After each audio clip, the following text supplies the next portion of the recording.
I'm not pulling out of my driveway. We all know what that means. It's time for the drive to work, coronavirus edition. Okay, so I've been getting together with different designers and talking about sets we worked on together. So today, I've pulled someone from the past. So Shawn Main is here to talk about the design of Kaladesh. Hey, Shawn. Hey, nice to be here. Let me give a little background for the audience. So Shawn came in second in the second Great Designer Search. From that, got an internship. From the internship, ended up getting a full-time job. And how long did you work at Wizards? 6 years exactly. 6 years exactly. So he's off actually designing games at other places. The anniversary of that right now in just about 3 weeks. Oh, is it? Okay. Yeah. So I miss working with you, Shawn. Yeah, I miss you and everyone else there. It was good times, and it seems so weird to have been gone for a few years now.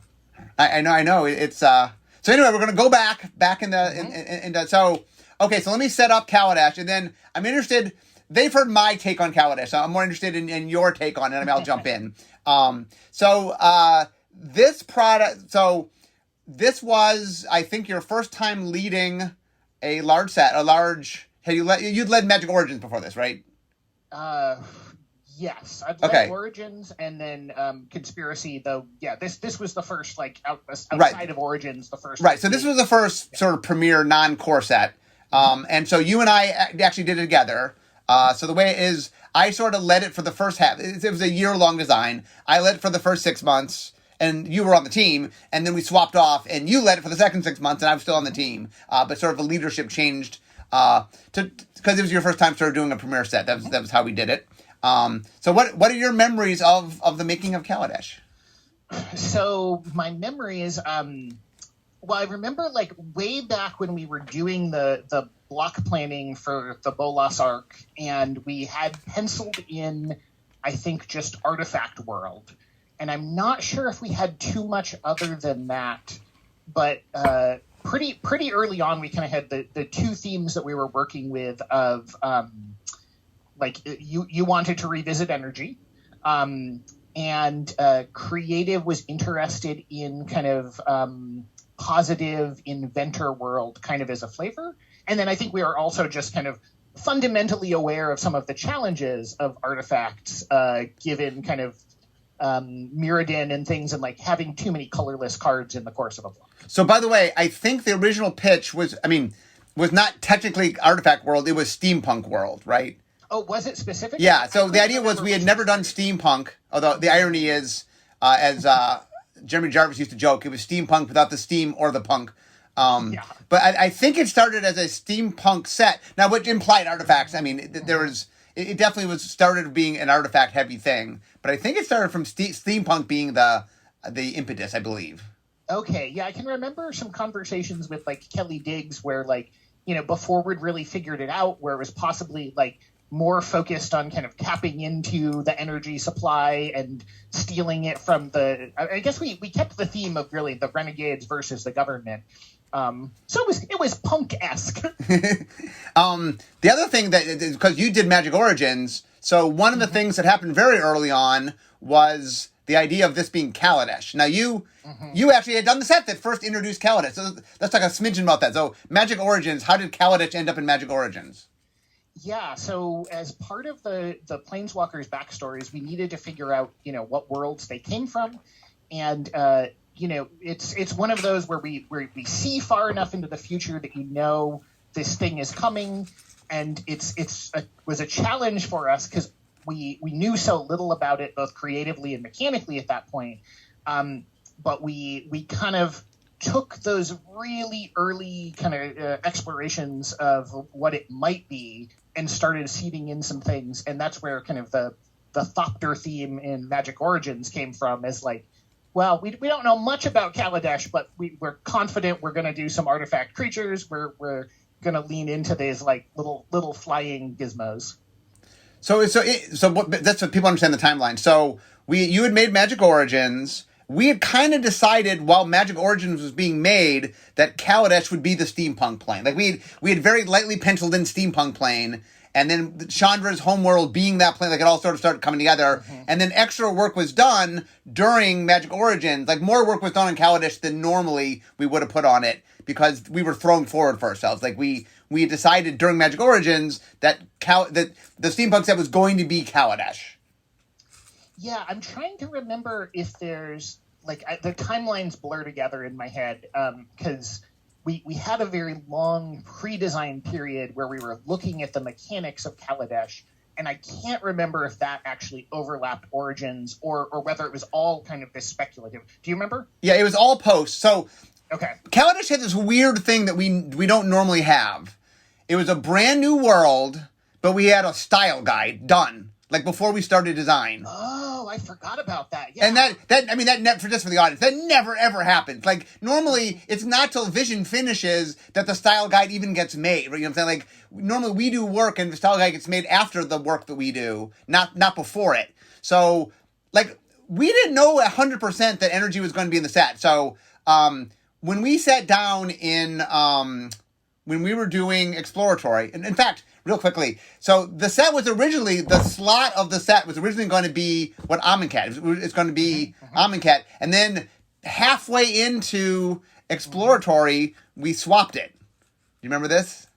I had forgotten that, but you're right, because I remember those real early explorations of what Amonkhet was going to be, and then suddenly everything changed. Right? Well, you had signed up for Amonkhet because you had actually spent time growing up in Egypt, right? I had pitched doing an Egypt set, so right, and that's why you were in this slot because you were supposed to be leading the Egypt set, and then it changed on us, but we were already sort of midway into it, and so you got Kaladesh instead of the Egypt set.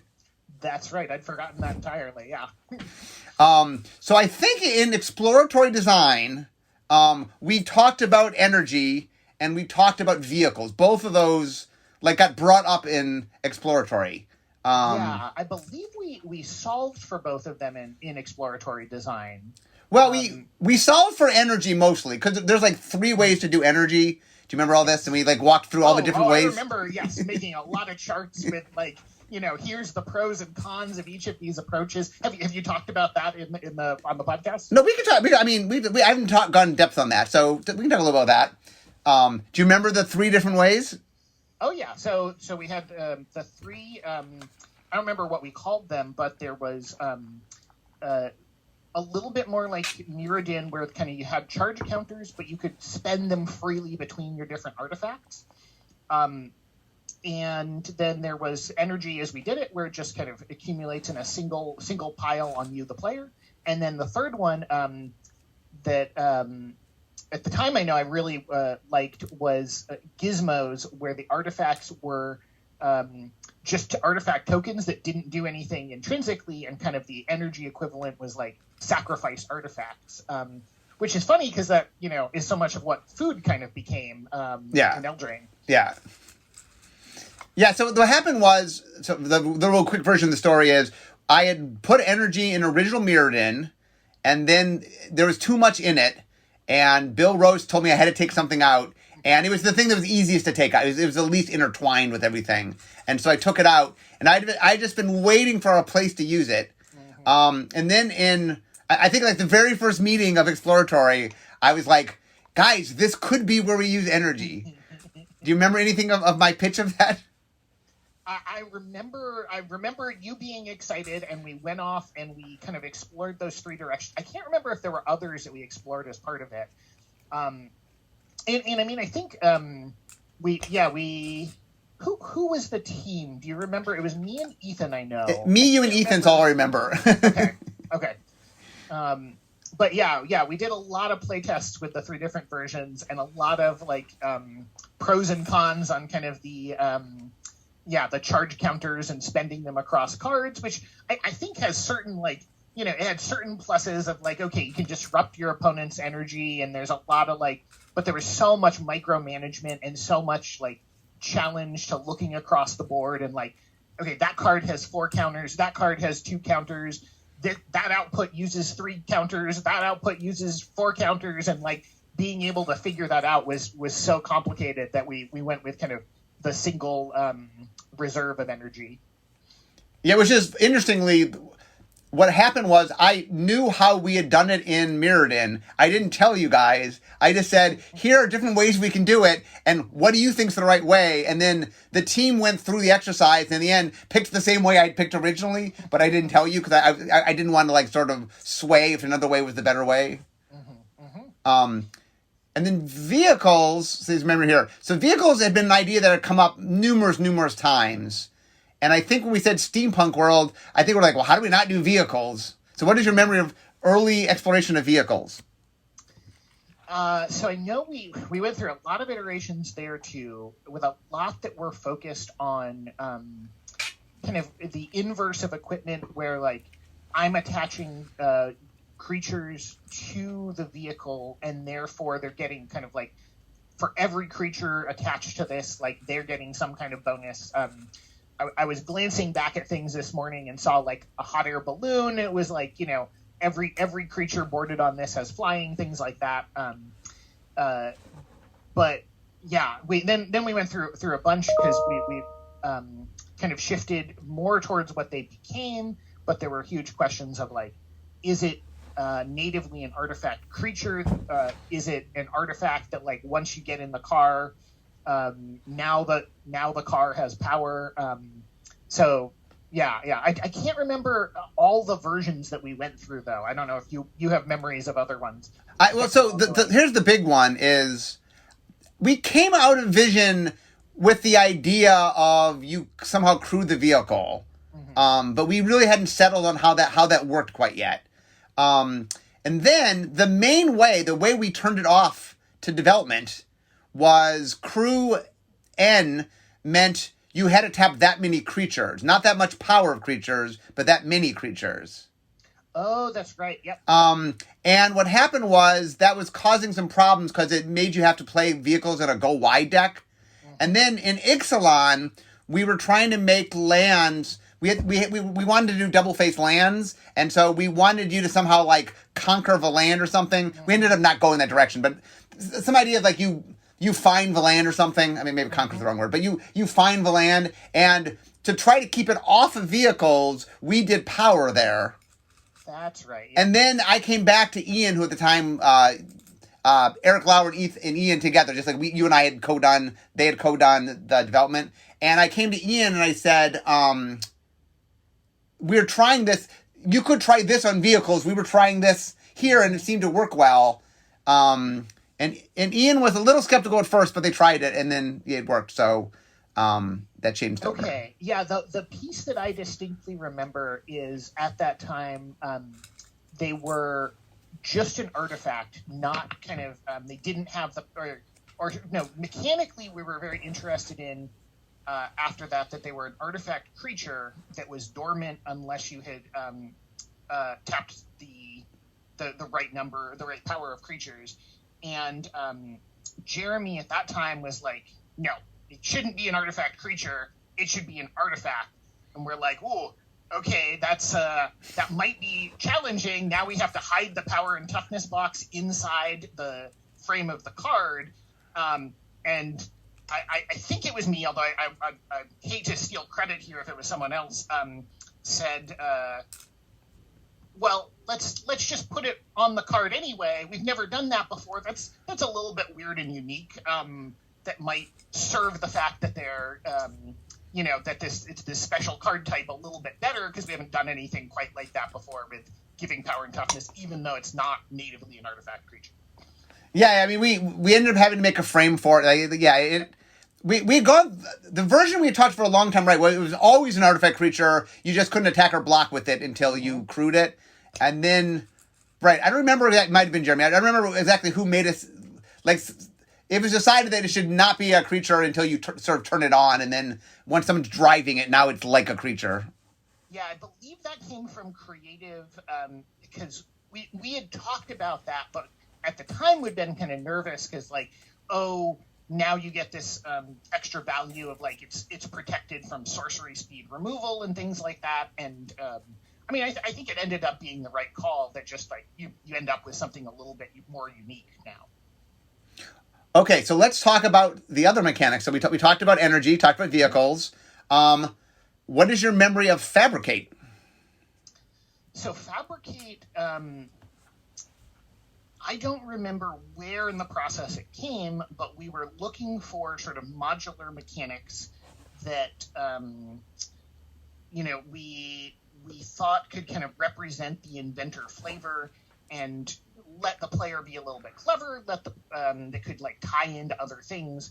And so we had Fabricate as kind of this, either I've built, used my gear to build myself a little buddy, or I've used it to build myself like a ray gun or whatever it is. And that was kind of trying to get at that core inventor flavor. I think for a while they were Thopters to kind of fit in with like the Magic Origins.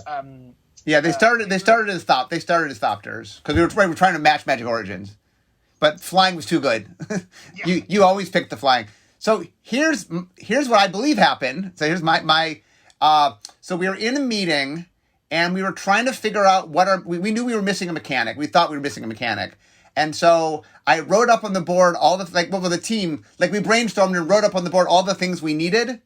So we had like a list of all the criteria that the mechanic needed to have. And then I was spitballing in the meeting and I said, how about this? And then Steve's like, yeah, that's pretty good. So it was just me spitballing in the meeting based on the list of criteria we'd written on the board. Do you remember the mechanics that we didn't end up using? Because we had a few that we pursued for a while. Well, let's talk about those. Yes. What mechanics didn't we use, Shawn? So the two that stand out in my memory that we've really spent a long time with, one was Reverse Engineer that was really cool, was like, as a kicker on things, make a temporary copy of an artifact you control, which was a super, super cool mechanic for getting at the feel. It was just, boy, there were so many levers that we couldn't deal with there, and copying inherently is a challenging mechanic to develop. It kind of became what we did come back to it for Saheeli's ability. Right, that's exactly. Saheeli's ability was us making a nod toward, well, this used to be a whole mechanic, but I guess we'll just make it a one ability on the Planeswalker. And that kind of shows where there were developmental challenges given Saheeli's history. Yeah. Yeah, no. It being on Saheeli was us making a throw to, okay, this is a cool ability. Maybe we can't do it as a whole mechanic, but it'd be cool on a Planeswalker. So yeah, it was a super fun mechanic in those early playtests. We just knew, Oh yeah, it was a really fun mechanic. It just caused endless headaches for play design. Yeah. So. And then the other one that we spent a lot of time with, I remember what we called it. We called it Inventions, I believe. Inventions? Okay, yeah, where you had kind of a subtype of artifact that would go in your sideboard, and you could invent them into your hand. So it was like, using your sideboard as kind of your pool of things that you could invent. That was another one that went really, really far into the process. And I remember it was like really at the handoff with kind of the development team where we were starting to see what those cards were going to need to look like to be at all balanced. And we had like 5 mana 2/2s, and it was like, ooh, this is not getting at the inventor flavor if you're making these really crummy looking cards. Well, let me explain a little bit for the audience what this mechanic, how it worked is. Mm-hmm. So there were a whole bunch of artifacts that they didn't need to go in your deck. Although I think they had mana cost. You could put them in your deck. But the idea was when you invented, you could go get any one of these inventions. And the idea was, the flavor I think was like, there's all sorts of doodads and tools and whatever, and you, the inventor, you could make whatever you needed to in the moment to help you. And so the idea was that instead of like being a tutor for a specific thing, it was this broad category of things. And by the way, so it did get handed off. Like, it didn't get cut till the first month of development, because development came to us and said, energy is very complex. Inventions is very complex. We can do one of them. Which would you prefer? And then we're like, okay, we have to do energy. Energy was more core to what was going on than inventions. Yeah. Inventions was a cool idea that I mean, maybe someday we'd be able to find a version that worked, but it was a challenging mechanic in that same way. And yeah, we had so many things that were kind of high complexity, high required a lot of thought from the player. And energy was the core thing that the set was about. So yeah, I mean I will say this: Inventions was mega cool. Had we. I mean, what development basically said is these are both really interesting mechanics, and we can make one of them work. And then energy, we had woven energy into the creative, energy was so key to everything that there's just no way we could remove energy. So that wasn't really a decision. Yeah, it was the steam part of steampunk. Yes, it was. Yeah. Okay, so we talked about energy, we talked about vehicles, we talked about fabricate. And then we talked about the two mechanics that didn't make it. Any other sort of themes of the set you remember? The other things that well, I can remember a couple others that kind of got mostly cut along the way.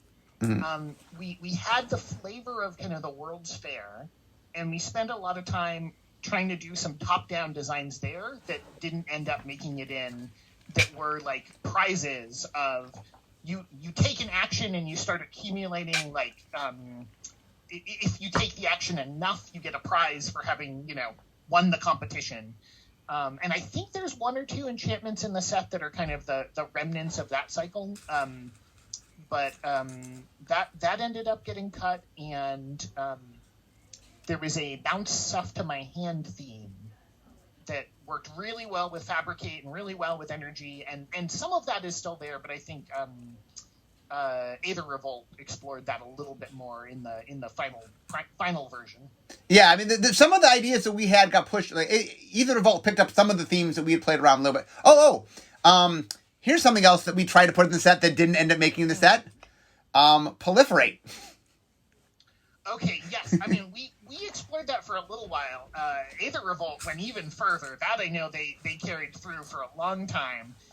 But I think they ran into the same problem we did, where it was, well, this looks cool because you've got all these +1/+1 counters and energy, but this is a bad way to get energy. So it's all about, spread out some +1/+1 counters and get use it that way. Yeah, I think actually Fabricate ended up taking the slot that Proliferate held. Proliferate was in the set for a little while. We pulled it out, and then the vacuum of that made us make Fabricate. Okay, yes. I that sounds correct to me, yeah. Okay, so what is... the other interesting thing about Kaladesh was we were trying to do this Inventors Fair. So early on... Okay, so for Magic Origins, they had made Kaladesh, and they had made it very bright. One of the things that Jeremy Jarvis, who was the art director at the time, thought was very important was a lot of times when you see steampunk, it's done very dark and very pessimistically. And he really wanted to do it optimistically, not pessimistically. And Magic had done a lot of really downbeat worlds, and we kind of felt like it was time for an upbeat world where... And we knew Amonkhet was coming, so yeah, yes. We needed contrast there. Yep. And so one of the things that happened early on was this idea of... They had come up with this idea of this Inventors Fair, and I think from very, very early on, the idea of feel like an inventor was something that I was pushing from super early.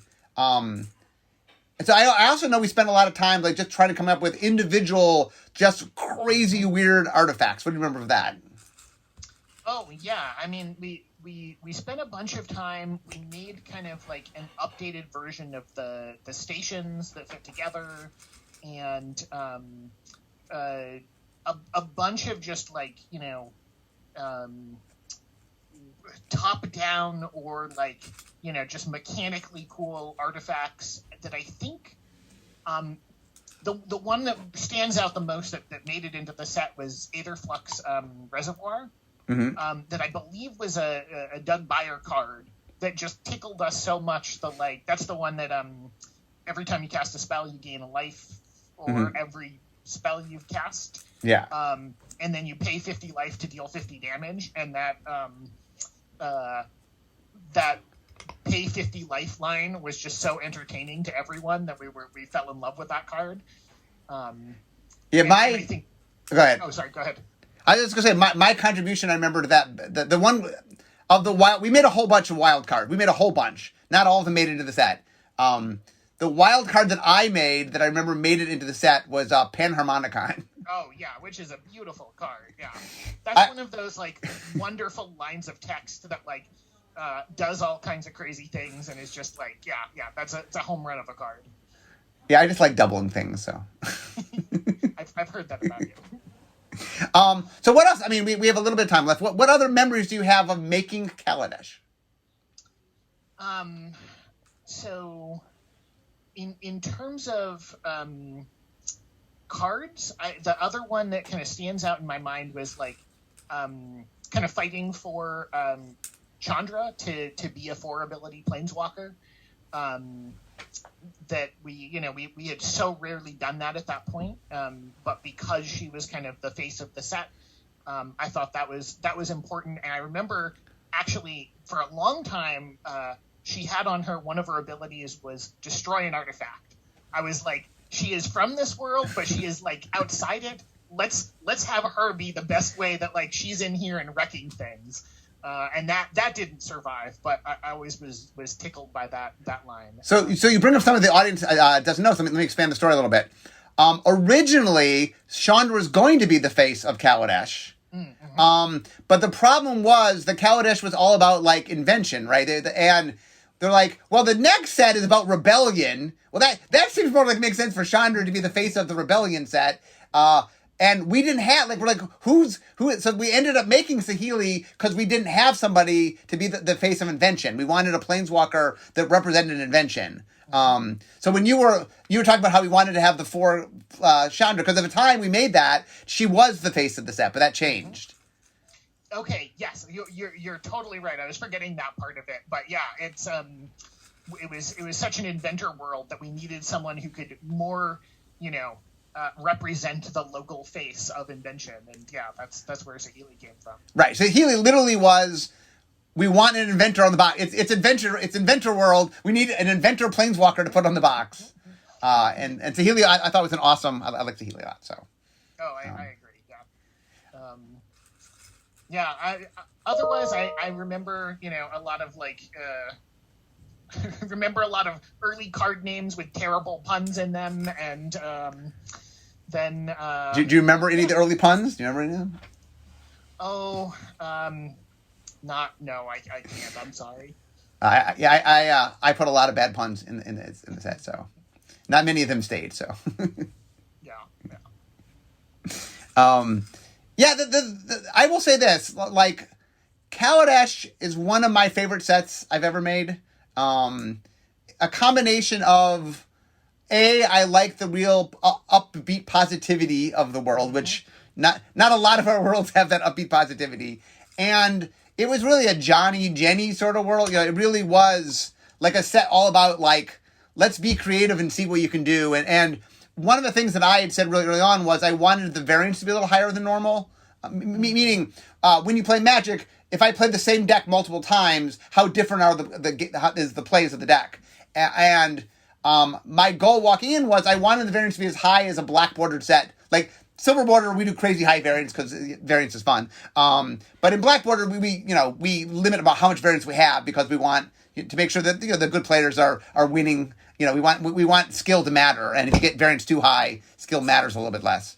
But I know walking in, we wanted that. And I really sort of enjoyed how we tapped into that in a way that was really fun to me.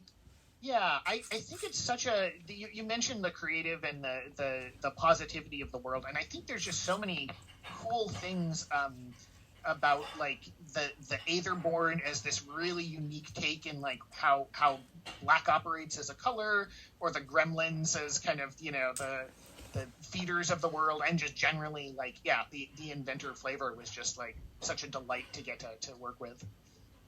So any final thoughts? I can see my desk here, so I'm almost to work, but any final thoughts on the making of Kaladesh? No, it was I remember like